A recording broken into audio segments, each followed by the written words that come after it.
مفتی طارق مسعود special. میرے ایک بیان ہوا تھا، آڈیو بیان تھا بہت پہلے، اس کا نام تھا زلزلے کیوں آتے ہیں۔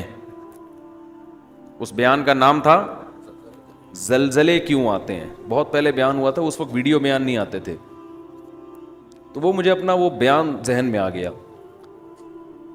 ہمارے ہاں جب بھی کوئی دنیا میں طوفان آتا ہے، زلزلے آتے ہیں، بارشوں میں سیلاب آتے ہیں، تو دو انتہاؤں کی طرف لوگ جاتے ہیں۔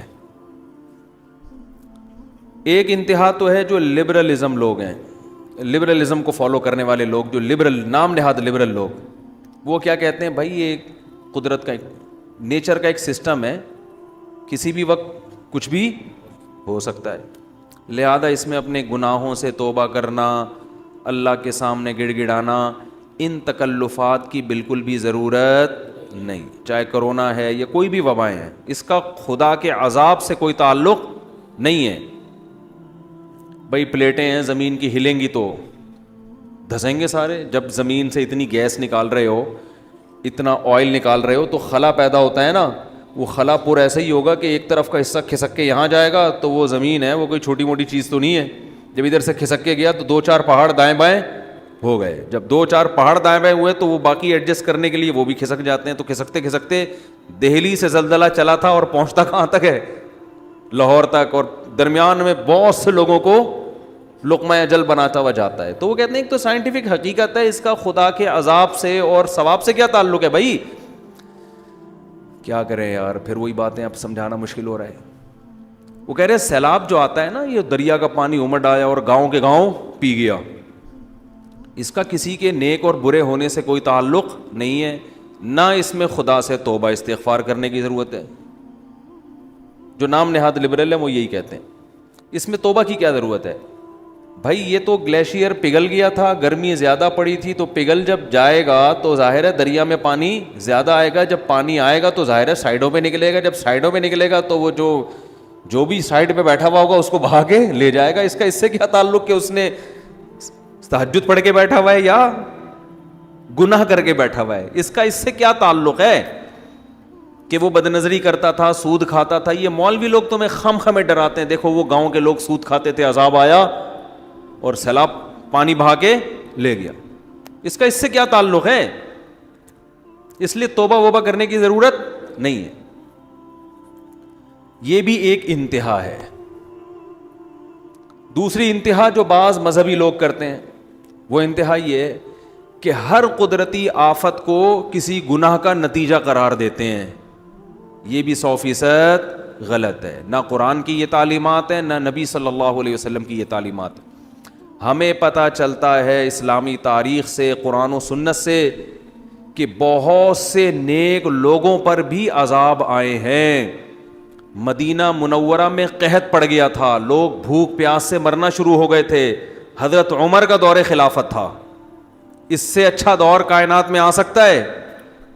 قحط پڑا ہے، طاعون کی بیماری پھیلی، 25,000 صحابہ اور تابعین لقمہ اجل بن گئے، جو اس وقت دنیا کے بہترین لوگ تھے، مگر وبا پھیلی ہے اور ہزاروں لوگوں کو اس نے لپیٹ لیا، جن میں زیادہ تر صحابہ اور تابعین تھے۔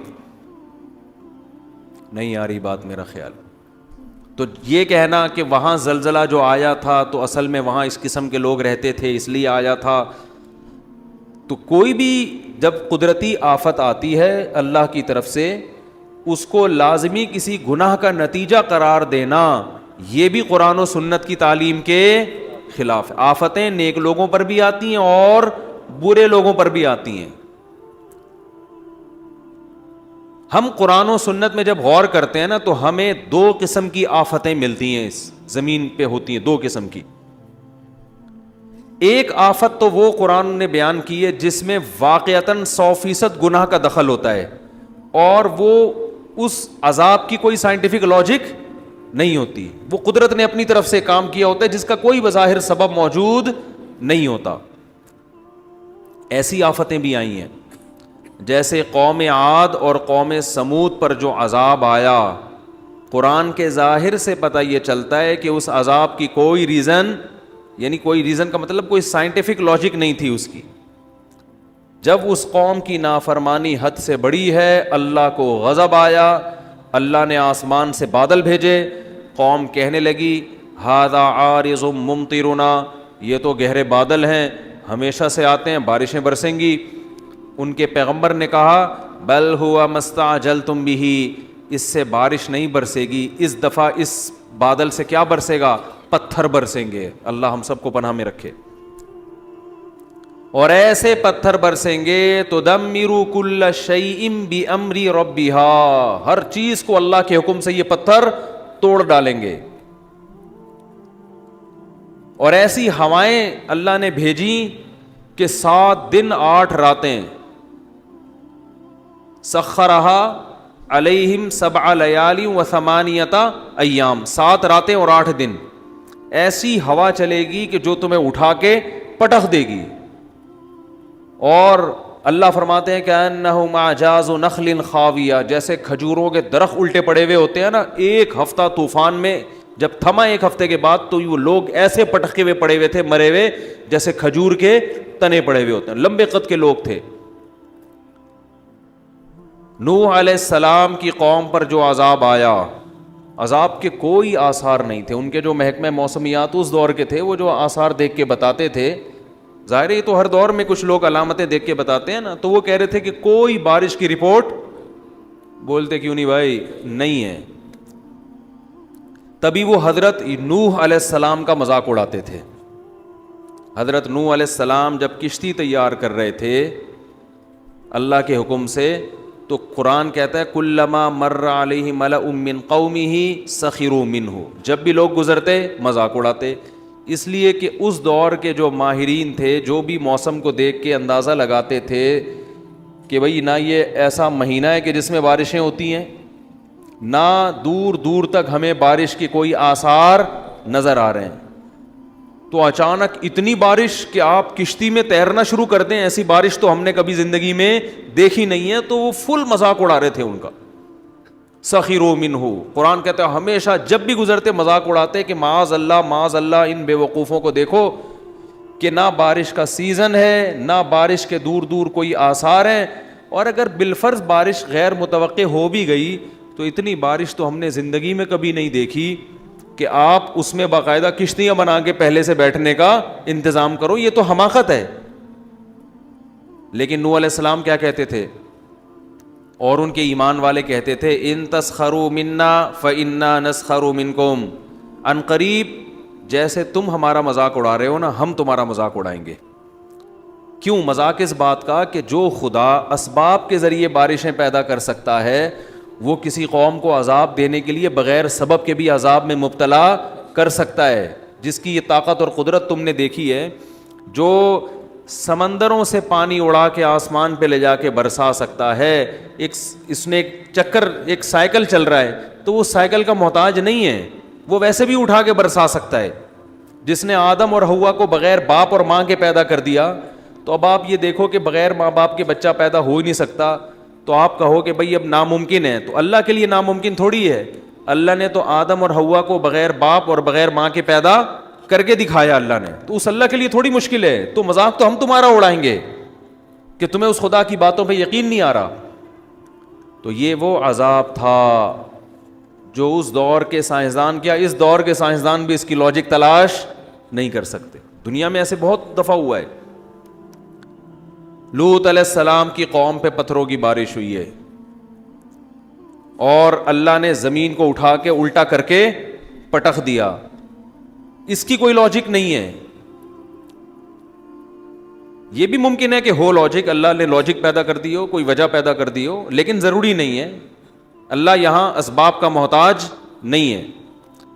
تو ایک عذاب تو وہ ہوتا ہے جو بغیر کسی سبب کے اچانک مسلط ہو جاتا ہے, جس میں سائنسدان بھی حیران ہوتے ہیں, وہ کہتے ہیں ہمیں سمجھ میں نہیں آ رہا. تو یہ عذاب پچھلی امتوں میں زیادہ ہوئے تھے, اور نبی صلی اللہ علیہ وسلم نے فرمایا میری امت میں بھی ہوں گے مگر پچھلی امتوں سے کم ہوں گے, لیکن ہوں گے ضرور. آپ صلی اللہ علیہ وسلم نے فرمایا جب گناہوں کی کثرت ہوگی میری امت میں مسخ کے واقعات بھی ہوں گے, شکلیں تبدیل ہو جانا. بنی اسرائیل کو اللہ نے منع کیا تھا نا ہفتے کے دن شکار مت کرو, پھر بھی کیا انہوں نے. رات کو سوئے ہیں, صبح جب اٹھیں تو کچھ لوگ بندر بن چکے تھے اور کچھ لوگ سور اور خنزیر بن چکے تھے.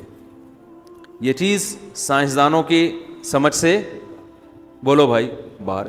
جیسے حضرت عیسیٰ کو اللہ نے بغیر باپ کے پیدا کر دیا, سائنسدان مانیں گے اس کو؟ وہ کہتے ہیں بھائی لیبارٹری میں تو ایسی یہ ممکن ہی نہیں ہے, لیبارٹری تو یہ کہتی ہے کہ یہ پاسبل نہیں ہے.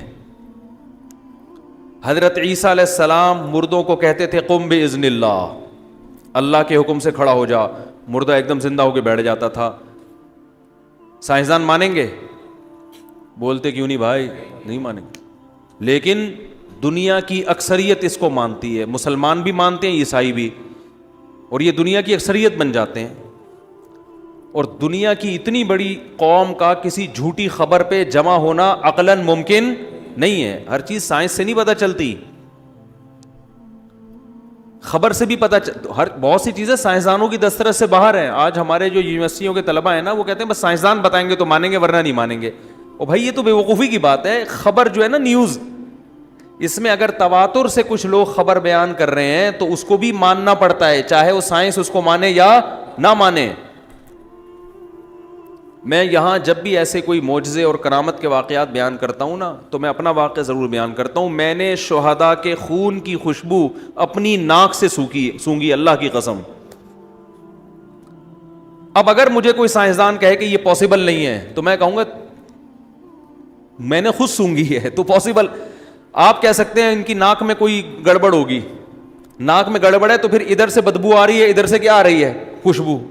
دونوں سے بدبو آئے نا, یہ دونوں سے خوشبو آئے. آپ کہیں گے بھائی اس کو وہم ہو گیا ہے, تو میرے ساتھ 10 آدمی اور تھے, ان کو بھی وہم ہو گیا.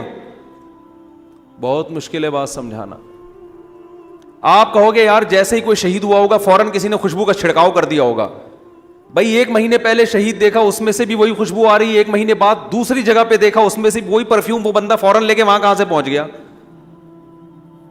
اور ادھر شہادت ہوئی ہے, ادھر خوشبو آ رہی ہے.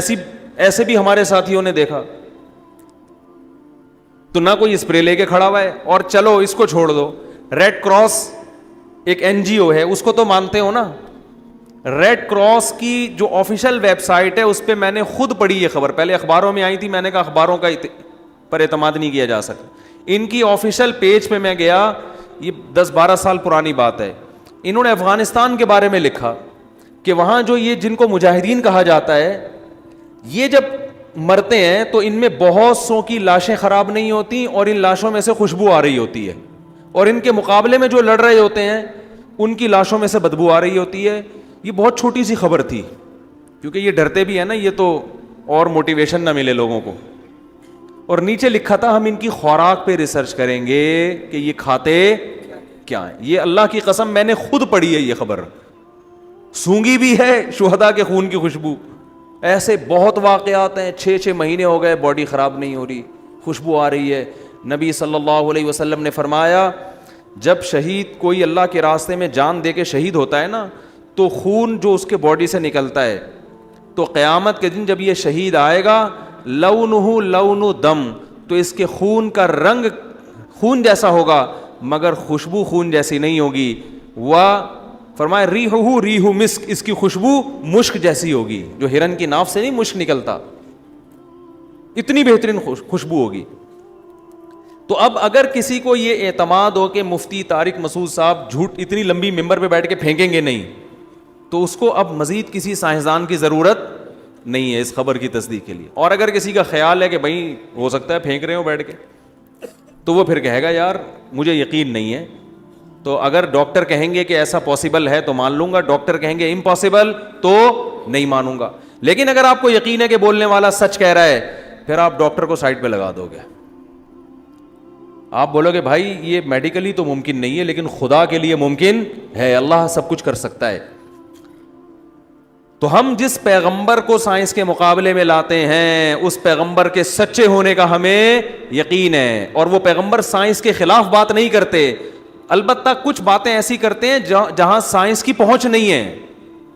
دیکھو سائنس کے خلاف چلنا الگ بات ہے اور ایسی بات کرنا جہاں تک سائنس پہنچی نہیں ہے, یہ دونوں میں بڑا فرق ہے. مذہب کبھی سائنس کے اگینسٹ نہیں چلتا. مذہب ایسی باتیں ضرور کرتا ہے جو سائنسدانوں کی اپروچ سے, سائنسدان کو کیا پتا جنت کیا ہوتی ہے, جہنم کیا ہوتی ہے, برزخ کیا ہوتی ہے, نیک عمل, یہ میڈیکل سائنس کا شعبہ ہی نہیں ہے. کرامت کیا ہوتی ہے, معجزہ کیا ہوتا ہے, اللہ کیا کیا کر سکتا ہے, یہ سائنس کا شعبہ تھوڑی ہے. سائنس تو یہ کہتی ہے کہ اسباب کو اسباب سے ملا کے اگر کوئی رزلٹ نکلے گا تو ہم اس پر یقین کریں گے, نہیں نکلے گا تو ہم اس کو چھوڑ دیں گے. یہ سائنس کا ٹاپک ہے اور وہ بذات خود ٹھیک ہے, یہ سائنس کی حد تک ٹھیک ہے, لیکن کچھ باتیں سائنس سے ہٹ کر بھی بولتے کیوں نہیں بھائی ہوتی. میں نے ایک امریکن تھے, ہمارے ایک رشتہ دار امریکہ میں رہتے تھے, بڑے پڑھے لکھے, میں نے ان سے پوچھا کہ یہ گورے جنات کو مانتے ہیں؟ انہوں نے کہا لیبارٹری کے اندر نہیں مانتے, لیبارٹری کے باہر مانتے ہیں. ٹھیک ہے نا, لیبارٹری کے اندر نہیں مانتے, لیبارٹری کے باہر مانتے ہیں. جب چڑھتا ہوا دیکھتے ہیں نا جن کسی کے اوپر, اور سارے ڈاکٹر کہتے ہیں بھائی پتہ نہیں ہماری سمجھ سے بالاتر ہے, تو مان لیتے ہیں کہ کچھ اور مخلوق بھی اللہ نے پیدا کی ہیں. جنات بھی ایسے ہی ہیں. اب میڈیکل سائنس کا طالب علم خام خام میں الجھ رہا ہوتا ہے, جن چڑیل بھوت کچھ نہیں ہوتے. بھائی اللہ نہ کرے جب چڑھ گیا نا تو پھر بولو کہ یہی سب کچھ ہوتا ہے. لیکن عامل جو کہہ رہے ہیں نا جن چڑیل, وہ الو بنا رہے ہیں. ایسا نہ ہو کہ جن کی چکر میں آپ عاملوں کے پاس پہنچ جائیں, یہ کے پاس کچھ بھی نہیں ہوتا, یہ مسمرزم کر کے آپ کو الو بناتے ہیں. لیکن حقیقت میں بھی جنات ہوتے ہیں, انگریزوں پہ بھی آتے ہیں, اتنے نہیں آتے جتنے ہمارے یہاں آ رہے ہیں. ہمارے یہاں تو ہول سیل کے حساب سے نا, اس لیے کہ عامل جہاں پہنچے گا 25-30 چڑیلیں لے کے پہنچ جائے گا وہ. تو یہاں تک کہ بعض دفعہ خود ڈاکٹر آ کے کہتے ہیں اس کا کوئی روحانی علاج کراؤ بھائی, پھر وہ آپ جاتے ہیں عاملوں کے چکر میں. حالانکہ روحانی علاج کا مطلب فاتحہ پڑھ کے دم کرو, سورہ فلق, بس اتنا کافی ہے. تو ہر چیز کو سائنس کے معیار پہ پرکھنا یہ حماقت اور بے وقوفی ہے. جیسے میں اکثر بیان میں ایک بات کہتا ہوں, آج بہت سے لوگ پریشان ہوتے ہیں. اچھا, جہاں سائنس چلانی چاہیے وہاں نہیں چلانا بھی بے وقوفی ہے, یہ بھی ذہن میں رکھو. مثال کے طور پر مذہب ایک چیز میں خاموش ہے, نبی نے ہمیں اس بارے میں کچھ نہیں بتایا, تو پھر تو جب پیغمبر ہی بتائیں گے نا ہمیں, پیغمبر نہیں بتا رہے تو پھر ہم نے پھر اسباب کو سامنے رکھ کر ہی فیصلہ کرنا ہے. پھر ہوائی باتوں میں آنے کی ہمیں اجازت نہیں ہے, اس لیے کہ دلیل یا تو عقل سے ہوگی یا نقل سے. عقل کی دلیل جو سائنسدان بتاتے ہیں, جو مشاہدے پر مبنی حقیقت, اور نقل پیغمبر سے. تو اگر ہمارے پاس مذہب سے بھی دلیل نہیں ہے اور ہمارے پاس سائنسدانوں سے بھی کوئی دلیل نہیں ہے, پھر اس پر ایمان لانا وہ توہم پرستی ہے. کیونکہ ہم بہت ساری چیزیں ایسی مانتے ہیں جو نہ ہمیں مذہب نے بتائیں اور نہ ہمیں سائنسی حقیقت سے پتہ چلتی ہیں. وہ ہماری اپنے باپ دادا کی کچھ رسومات ہوتی ہیں, وہ ہمارے اپنے خیالات ہوتے ہیں, وہ روحانی عاملوں کی فضول بکواسات ہوتی ہیں. جیسے ہمزاد ہوتا ہے, موکل ہوتا ہے, یہ ٹوپی ڈرامے ہیں. ہمزاد موکل کچھ بھی نہیں ہوتا, سمجھ رہے ہو, نہ کوئی حصار وسار, یہ سب فضول باتیں ہیں. ہمزاد میں لوگوں سے کہتا ہوں ٹوٹل آپ جتنے ہو نا اتنے ہی ہو, آپ کے ساتھ کوئی دوسرا ہمزاد نہیں. آپ کا نام اگر وسیم ہے تو ٹوٹل سر کے بال سے لے کے پاؤں کے ناخن تک جتنے ہو ٹوٹل یہیں سے شروع ہو کے یہیں ختم ہو رہے ہو. کوئی آپ کے ساتھ موکل ہمزاد نام کی کوئی چیز نہیں ہے. یہ عاملوں کی فضول باتیں ہیں لوگوں کو الو بنانے کے لیے نا, کہ ہم نے تمہارے ہمزاد پہ قبضہ کر لیا ہے, موکل چھوڑے ہوئے ہم نے تمہارے اوپر. تو کچھ بھی نہیں ہے. ہاں جنات ہوتے ہیں, وہ ہر انسان کے ساتھ ہوتے ہیں, فرشتے بھی ہوتے ہیں, جنات بھی ہوتے ہیں. تو ہونے دو, ہماری صحت سے کوئی فرق, ہم نے تو وہی کرنا ہے جو ہماری کھوپڑی میں آ رہا ہے. جنات نقصان پہنچانے کی کوشش کرتے ہیں, فرشتے نقصان سے بچانے کی کوشش کرتے ہیں. قرآن کہتے ہیں لہو معقبات من بین یدیہ ومن خلفہ یحفظونہ من امر اللہ. بہت سے فرشتے ہیں جو ہماری حفاظت میں لگے ہوئے ہیں. دیکھو جیسے ہماری باڈی پہ جرمز حملہ کرتے ہیں نا, تو اللہ نے ہمارا اندرونی نظام بنایا ہوا ہے, ہمارے اندر کے جراثیم ان باہر کے جراثیم سے ہر وقت لڑ رہے ہوتے ہیں. مرتے ہی ہماری ڈیڈ باڈی ایک دم سڑنا کیوں شروع ہو جاتی ہے پتہ ہے آپ کو؟ ارے جیسے ہی مرتے ہیں فوراً باڈی سڑتی ہے نا. وجہ کیا ہے؟ اندر کے جراثیم میں اب لڑنے کی طاقت ختم, لہذا باہر کے جراثیم حملہ کرتے, سڑا دیتے ہیں, ہمیں کھا کے ختم کر دیتے ہیں. تو یہ ہر وقت, یہ ہم جب زندہ ہوتے ہیں تو بھی کر رہے ہوتے ہیں, لیکن باہر جب وہ حملہ کر رہے ہوتے ہیں تو ہمارے اندر کے جراثیم بھی اس کو ان سے فائٹ کر رہے ہوتے ہیں. جیسے کرونا کے جرثومہ جیسی گیا نا, جو اس کا وائرس گیا, فوراً اینٹی باڈیز تیار ہونا شروع, ہمارے اندر کی باڈیز جو ہے اینٹی باڈی بننا شروع ہوتی ہے, اور وہ اس کرونا کے جرثومے سے لڑنا. اور یہ ایسی زبردست خاندانی لڑائی ہے, یہ بھی اللہ کے وجود کی دلیل ہے. جس ڈیزائن کا وائرس بنتا ہے نا باڈی میں, ہماری باڈی اسی ڈیزائن کا وائرس بنا کے مارتی ہے اس کو. اللہ کی قدرت دیکھو یار. مثال کے طور پر کورونا کی شکل اگر ایسے, ایک مثال دے رہا ہوں, ایسا نہ ہو کہ ایسے سمجھ لو آپ. ہاں, کوئی ڈاکٹر بیان کریں کہ مفتی صاحب کو یہی نہیں پتا کورونا ایسا تھوڑی ہوتا ہے, ایک مثال دے رہا ہوں. اگر اس طرح شیپ میں ہے نا, تو ہماری باڈی جو وائرس بنائے گی نا لڑنے کے لیے, وہ بھی اس شکل میں ہوگا تاکہ اس میں پھنس جائے جا کے. وہ نہیں آ رہی سمجھ میں. دیکھو جب کوئی آپ سے لڑنے کے لیے پنجہ یوں بناتا ہے تو آپ اس کے پنجے کو پکڑنے کے لیے یوں بناؤ گے, ایسے ہی پنجہ بناؤ گے, اسی اسٹائل سے کھولو گے تاکہ اس میں کیا ہو جائے, پھنس جائے. تو جس ڈیزائن کا وائرس حملہ کرتا ہے, ہماری باڈی اسی ڈیزائن کا وائرس بنا کے اس کو کیا کرتی ہے, پکڑ لیتی ہے. یہ اللہ کا نظام ہے, یہ خود اللہ کے وجود کی ایک دلیل ہے. باڈی کو کہاں سے پتہ چل گیا تھا ایسا وائرس آئے گا تو ایسا بنانا ہے؟ اللہ نے ایسا سسٹم آٹومیٹیکلی لگا دیا ہماری باڈی میں کہ, اور یہ 24 گھنٹے پھڈا چلتا رہتا ہے. ہر وقت جرسوں میں حملہ کر رہے ہیں ہمارے والے, توپیں چلا رہے ہیں, 24 گھنٹے بارڈر پہ لڑائی ہو رہی ہے. کبھی ایسا ہوتا ہے کہ باہر کا دشمن اتنا طاقتور ہوتا ہے کہ وہ آپ کی جراثیم کو مار کے اس پہ حاوی آ جاتا ہے, پھر آپ بیمار ہو جاتے ہو, پھر بھی ایک دم مرتے نہیں ہو, پھر باڈی لڑنا. وہ کہتے ہیں ابھی تو بیٹا شکست ہو گئی, ابھی پھر ہم دوبارہ تیاری کرتے ہیں. وہ جا کے دوبارہ سے تیاری کر کے پھر جب ایک دفعہ وہ وائرس کو شکست دیتے ہیں تو اتنے پاورفل ہو جاتے ہیں کہ ان کو جنگ لڑنا, اس وائرس کے خلاف, اس بیکٹیریا کے خلاف جنگ لڑنا آ جاتا ہے ان کو. کہتے ہیں اب تو حملہ کر کے دکھا, اب تو ہم نے سیکھ لیا, تو یہاں سے آتا ہے ایسے تیرے کو چپت لگاتی ہے, لگتے ہی تو مرتا ہے. تبھی ایک دفعہ جو بیماری ہو تو عام طور پہ دوبارہ نہیں ہوتی وہ.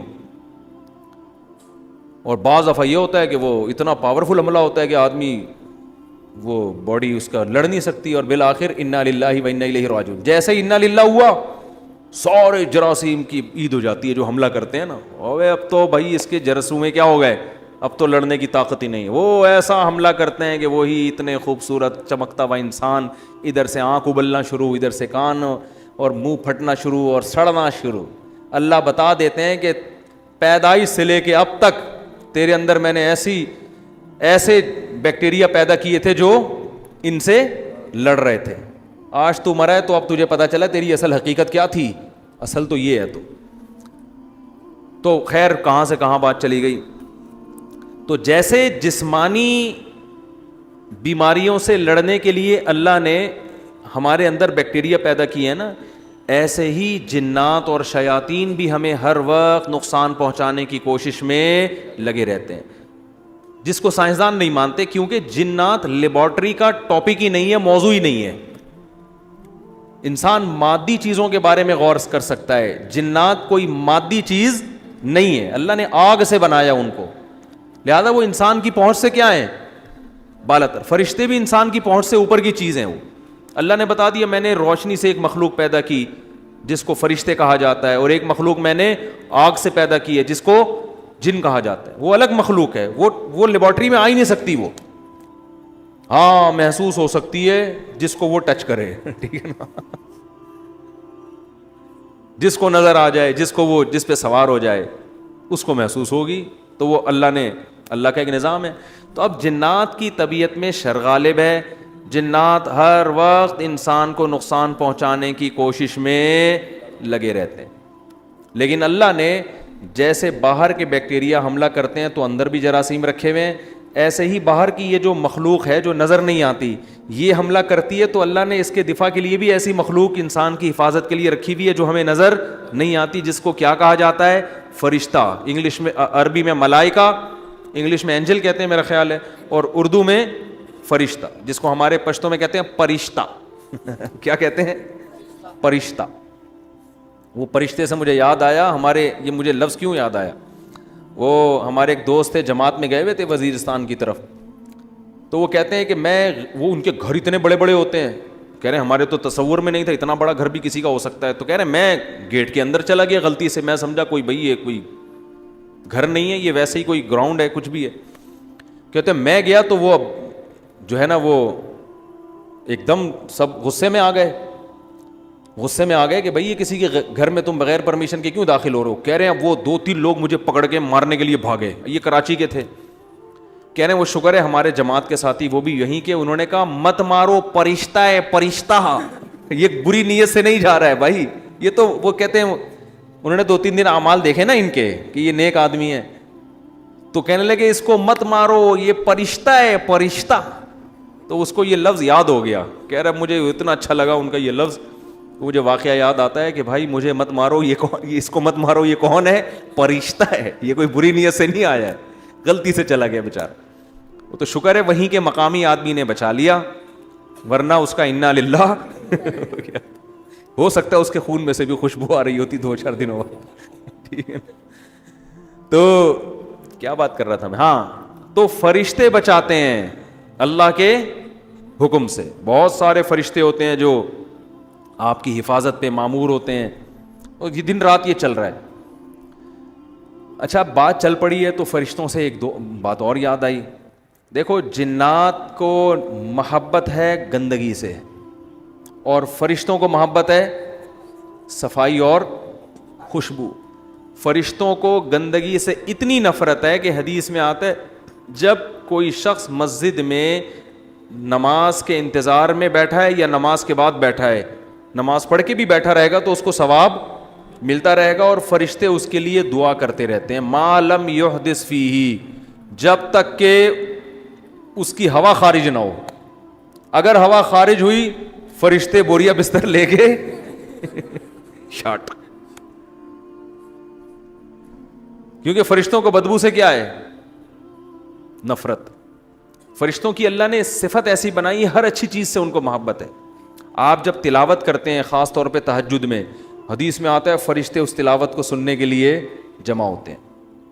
ایک فرشتہ آتا ہے وہ بتاتا ہے یہاں تلاوت ہو رہی ہے نماز میں, یہ تہجد میں تلاوت کر رہا ہے فلاں. دوسرا آتا ہے, تیسرا آتا ہے, یہاں تک کہ آپ صلی اللہ علیہ وسلم نے فرمایا آسمان تک فرشتوں کا تانتا بن جاتا ہے. وہ اتنی فوج جمع ہو جاتی ہے, ہمیں پتہ ہی نہیں ہوتا, ہم تو اپنی تلاوت کر رہے ہیں, اتنے فرشتے. اور یہاں تک نبی صلی اللہ علیہ وسلم نے فرمایا کہ جب تلاوت ہوتی ہے نا, بعض لوگ قرآن خوبصورت پڑھتے ہیں, دل جمی ساتھ پڑھتے ہیں, فرشتے اتنا اس محبت کرتے ہیں اس تلاوت سے کہ فرشتے اپنا منہ اس شخص کے منہ پہ رکھ لیتے ہیں, اس کے ہونٹوں سے جو تلاوت نکل رہی ہے نا, اپنا منہ اس کے منہ پہ اوپر رکھتے ہیں تاکہ تلاوت کے الفاظ براہ راست ان کے منہ میں جانا شروع ہو جائیں. اتنی محبت کرتے ہیں فرشتے. تو اس لیے گھر میں اگر چاہتے ہو نا یہ جیسے بلائیں اور یہ ٹوپی ڈرامے ٹائپ کی جو چیزیں ہیں یہ نہ آیا کریں, تو اس کے لیے عاملوں کے پاس جانے کی ضرورت نہیں ہے. اس کے لیے گھر میں طہارت کا معمول رکھو.